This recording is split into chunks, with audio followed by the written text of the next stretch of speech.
मैं first unit पढ़ा रहा हूँ। फर्स्ट यूनिट का नाम है स्थिर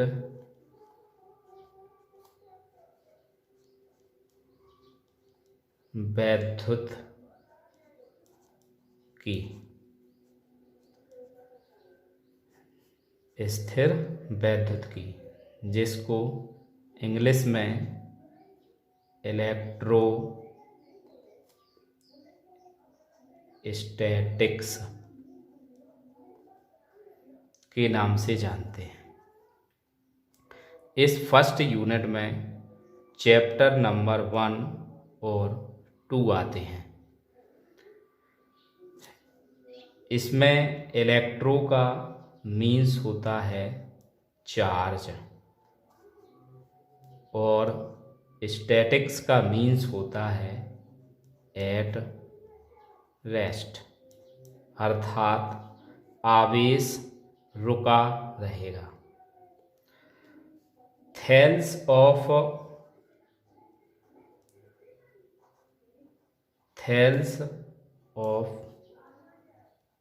मिलेटस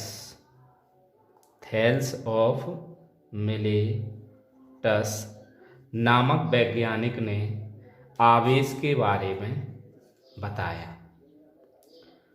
उन्होंने लगभग आज से 2500 वर्ष पहले आवेश के बारे में समझाया। उन्होंने कहा कि अंबर और ऊन के वस्त्र को एक साथ रगड़ा तो उन्होंने कहा कि अंबर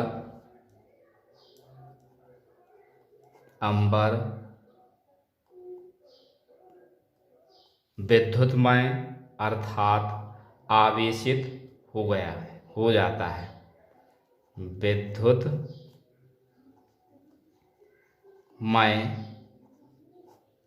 अर्थात आवेशित। इसका मतलब यह हुआ कि जब इन दोनों को आपस में रगड़ते हैं तो इन दोनों में घर्षण होता है और जिसके कारण एम्बर की छड़ पर आवेश आ जाता है। तो सबसे पहले हम आवेश कहते किसे हैं, तो आवेश का मीन्स बताया है। आवेश का मीन्स बताया है विद्युत क्षेत्र और चुंबकीय क्षेत्र।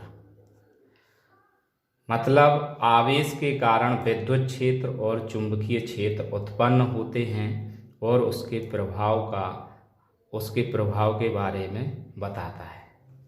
आवेश की परिभाषा।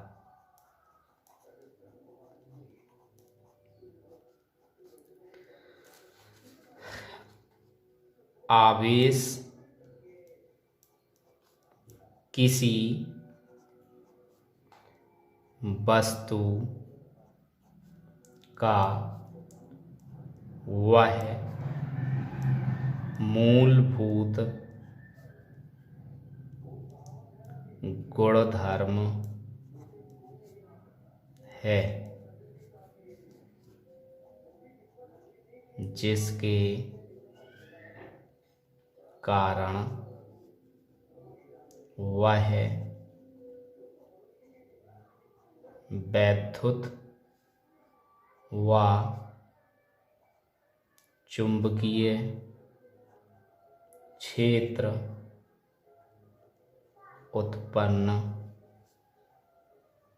करता है तथा आवेशों के प्रभावों का अनुभव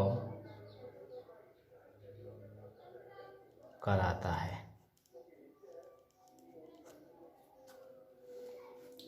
इसके बाद आवेश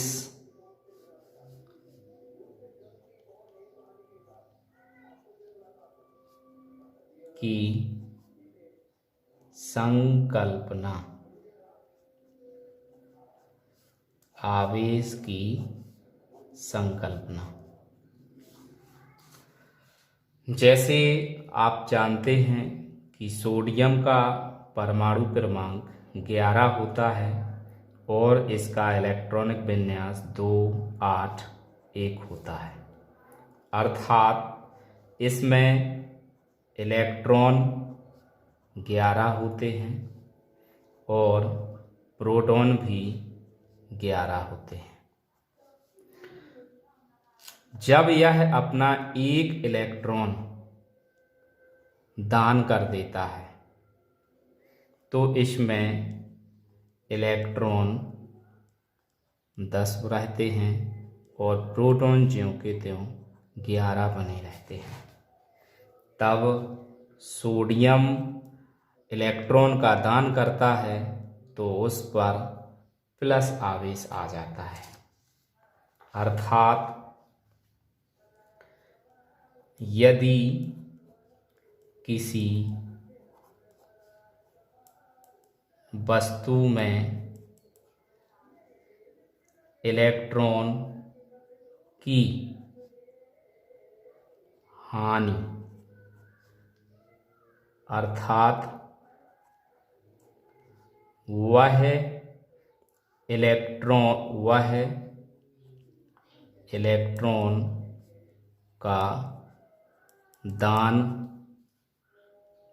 करती है तो उस पर धनावेश आ जाता है। इसी प्रकार दूसरा उदाहरण, जैसे क्लोरीन इलेक्ट्रॉन को ग्रहण करती है तो उस पर माइनस चार्ज आता है। जैसे क्लोरीन में इलेक्ट्रॉन 17 रहते हैं और प्रोटॉन भी 17 होते हैं।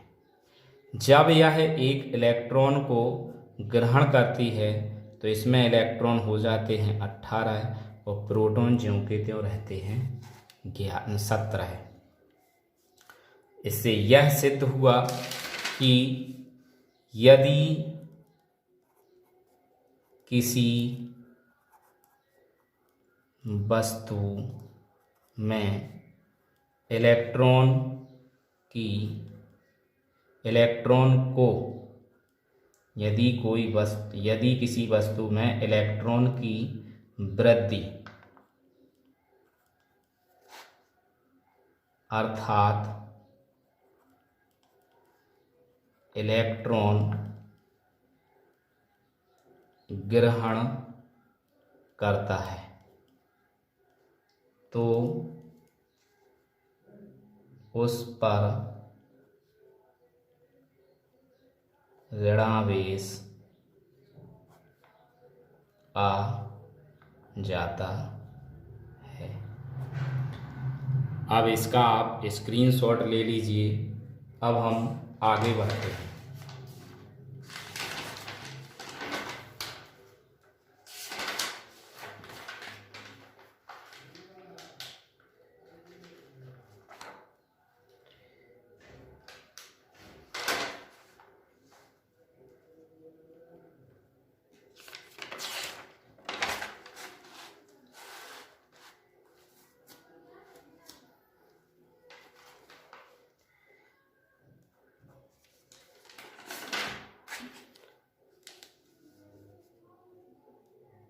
ऊनी वस्त्र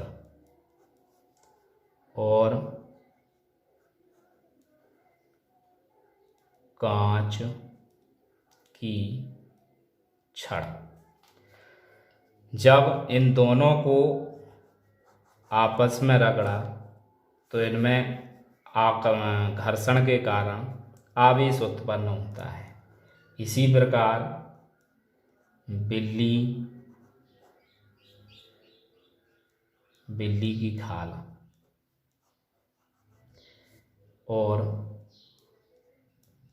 एबोनाइट की छड़।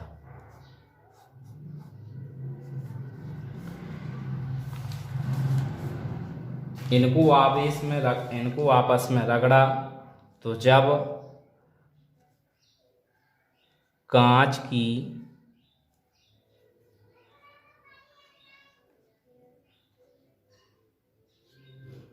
दूसरी छड़ को कांच की छड़ के पास ले जाते हैं तो उनमें आपस में वह एक दूसरे को दूर हटाने का प्रयास करते हैं। हम कह सकते हैं कि उनमें प्रतिकर्षण बल उत्पन्न होता है और एबोनाइट की छड़ के पास एबोनाइट की छड़ ले जाते हैं। एबोनाइट की छड़ तो उसमें भी यही घटना होती है कि वो भी एक दूसरे को हटाने का प्रयास करते हैं, अर्थात प्रतिकर्षण बल उत्पन्न होता है। लेकिन जब कांच की छड़ और एबोनाइट की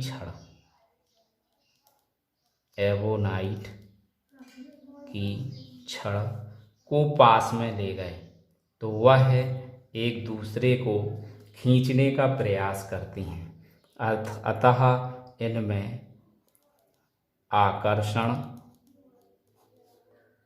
बल उत्पन्न होता है। इस प्रकार बेंजामिन फ्रैंकलिन ने कहा कि आवेश दो प्रकार के होते हैं। पहला धनावेश और दूसरा ऋणावेश। जैसे जब किसी वस्तु पर इलेक्ट्रॉनों की कमी होती है तो उस पर धनावेश आता है, और जब किसी वस्तु में इलेक्ट्रॉनों की वृद्धि होती है तो उस पर धनावेश उत्पन्न होता है। जैसे कि उन्होंने दूसरे रूप में बताया कि जब कांच की छड़ को ऊनी वस्त्र के साथ रगड़ा जाता है और उस कांच की छड़ के पास हम छोटे छोटे कागज के टुकड़े ले जाते हैं तो ये कागज के टुकड़े धीरे धीरे उस कांच की छड़ के पास जाने लगते हैं।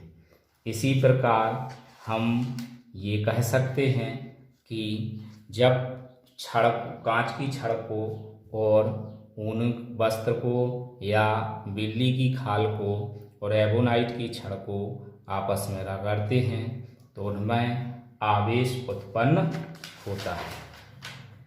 इसके पश्चात अब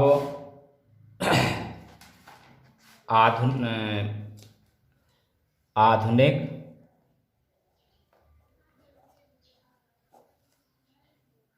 इलेक्ट्रॉनिक सिद्धांत अब हम आधुनिक इलेक्ट्रॉन के सिद्धांत के आधार पर इलेक्ट्रॉन आवेश को समझते हैं। जैसे आप सभी जानते हैं कि प्रत्येक पदार्थ का सबसे छोटा कण होता है और कण से सबसे छोटा कण होता है और कण से ही अणु बनता है और अणु से परमाणु का निर्माण होता है। परमाणु में आप सब जानते हैं कि परमाणु में के मध्य में नाभिक होता है और नाभिक में प्रोटॉन और न्यूट्रॉन उपस्थित होते हैं। और नाभिक के बाहर विभिन्न कक्षाएं होती हैं, जैसे कि हम कह सकते हैं हीलियम। हीलियम में परमाणु क्रमांक 2 होता है, तो उसकी बाहरी कक्षा में 2 इलेक्ट्रॉन उपस्थित होते हैं। तो इसमें इलेक्ट्रॉनों की संख्या 2 होती है, प्रोटॉनों की संख्या 2 होती है और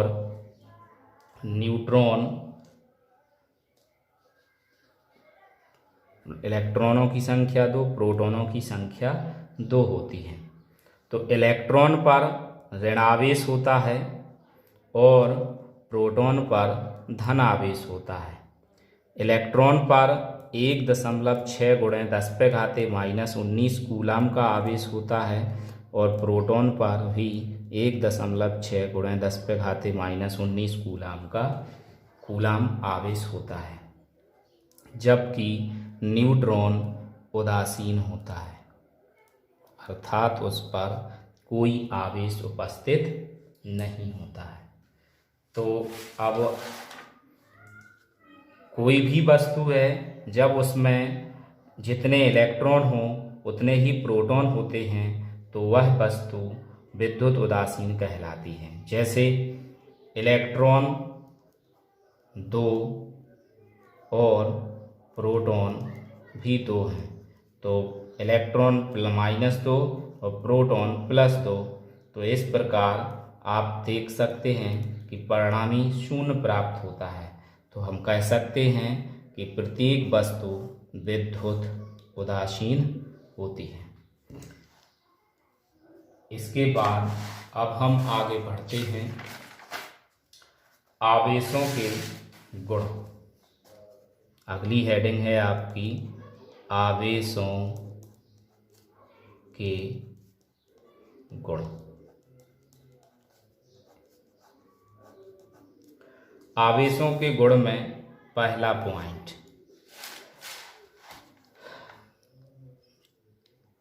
प्रतिकर्षण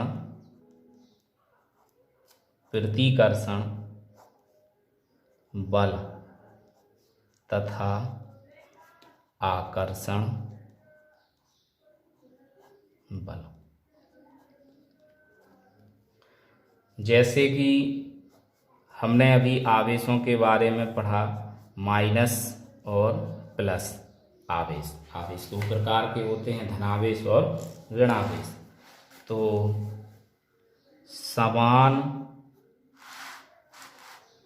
समान आवेशों में प्रतिकर्षण बल उत्पन्न होता है और विपरीत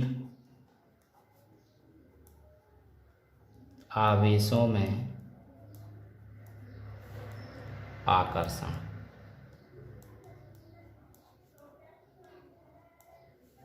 जैसे माइनस माइनस और प्लस प्लस, ये समान प्रकृति के आवेश हैं, तो इनमें प्रतिकर्षण उत्पन्न होता है। और विपरीत प्रकार के आवेश प्लस माइनस और माइनस प्लस, तो इसमें आकर्षण बल उत्पन्न होता है। इसी को हम कह सकते हैं कि समान प्रकृति के आवेश होते हैं तो उन्हें हम सजातीय आवेश कहते हैं, और विपरीत प्रकार के आवेश होते हैं तो विजातीय आवेश कहते हैं। पॉइंट नंबर 2, विद्युत प्रेरण।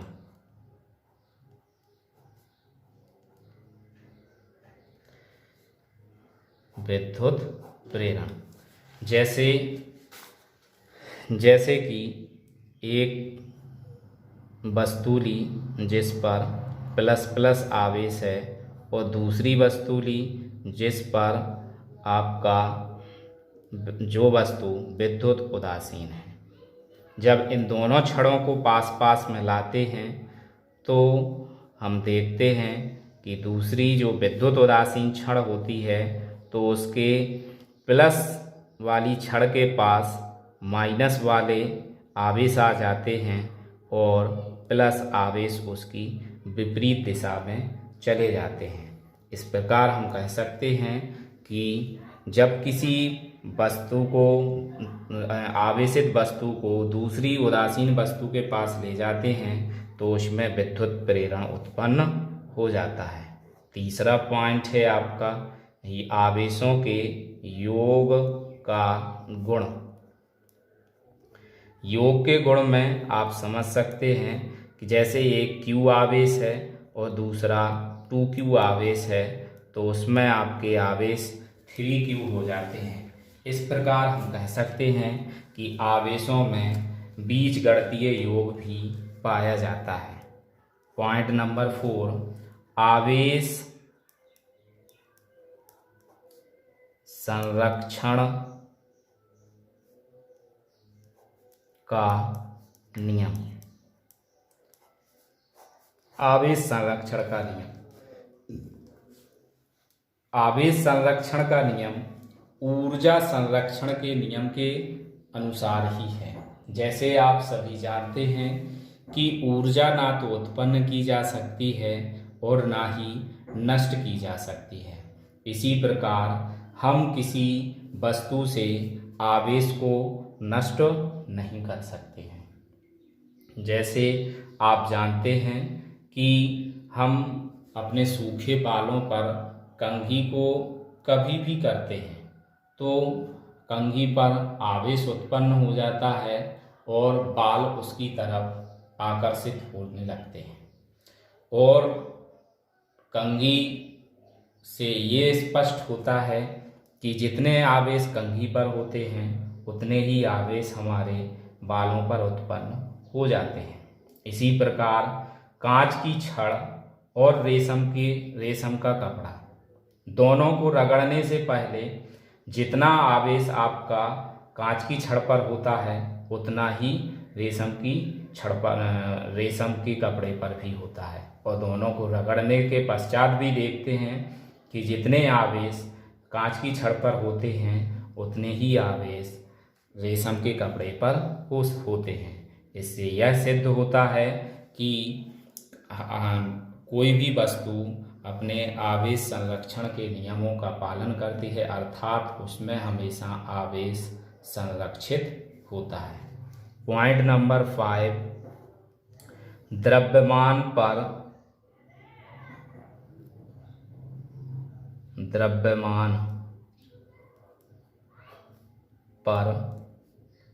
वेग का प्रभाव। दूसरे रूप में हम कह सकते हैं कि आवेश पर द्रव्यमान पर वेग का प्रभाव और आवेश पर वेग का प्रभाव। तो पहले हम द्रव्यमान पर वेग का प्रभाव समझते हैं और उसी प्रकार आपका आवेश पर वेग का प्रभाव समझ में आ जाएगा। जैसे आप जानते हैं कि किसी वस्तु का विराम द्रव्यमान m0 से प्रदर्शित होता है और जब कोई वस्तु गतिमान होती है तो उसका द्रव्यमान m भी होता है। तो उसका गतिमान वस्तु का द्रव्यमान का सूत्र आता है m0/√1 - v²/c²। अर्थात गतिमान वस्तु का द्रव्यमान उसकी गति होने से उसमें परिवर्तन हो जाता है, लेकिन गतिमान आवेश पर कोई प्रभाव नहीं पड़ता है। जबकि गतिमान और विराम द्रव्यमान में अंतर यही होता है कि जब कोई वस्तु गतिमान होती है तो उसके द्रव्यमान में कुछ ना कुछ परिवर्तन आ जाता है। और अंतिम हेडिंग है आपकी आवेश की क्वांटम प्रकृति। आवेश की क्वांटम प्रकृति, इसको हम शॉर्ट में समझते हैं। आवेश की मात्रा मिलिकन के अनुसार 3.2 × 10⁻⁻19 कूलाम, 1.6 × 10⁻⁻19 कूलाम, 4.8 × 10⁻⁻19 कूलाम और 8.0 × 10⁻⁻19 कूलाम। आप देख रहे होंगे इसमें कि इसमें सबसे कॉमन बात है कि 1.6 × 10⁻⁻19 का दोगुना करने पर 3.2 × 10⁻⁻19 आता है और 3 गुना करने पर 4.8 और 5 गुना करने पर 8.0 × 10⁻⁻19 कूलाम आता है। अर्थात आवेश की न्यूनतम मात्रा, आवेश की न्यूनतम मात्रा 1.6 × 10⁻⁻19 कूलाम है। तो किसी वस्तु का आवेश 1.6 × 10⁻⁻19 कूलाम का पूर्ण गुणज होता है।